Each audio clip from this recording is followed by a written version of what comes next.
bakit kaya ganito yan? Pag hinulog ko to, hindi namamatay yung villager. Pero pag hinulog ko to, namamatay din yung villager. Magkaiba ng size yun, ha. Sige, ha. Pag nilagay ko to dito, ano mangyari? Masusunog siya! Ba't siya masusunog? Eh, walang butas yan, ha? Kita mo, walang butas yan. Ha? Pero pag dito, ano mangyari? Ay, Diyos ko po naman na, Mario. Pag dito tayo, tapos pinalitan ko yung, ano, pag tumalon ako, ano mangyari? Tumatalbog ako, hindi siya masakit. Pero, dito ako tumalon.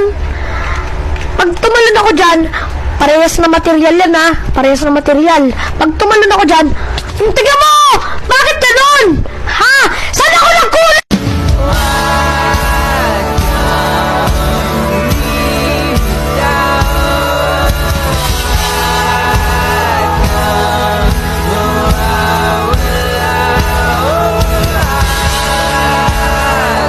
Is a song about the fear of losing someone. Yung gusto mo na person na yun laging nasa tabi mo. Lahat ng bagay na bumubuo dun sa person na yun laging within your reach.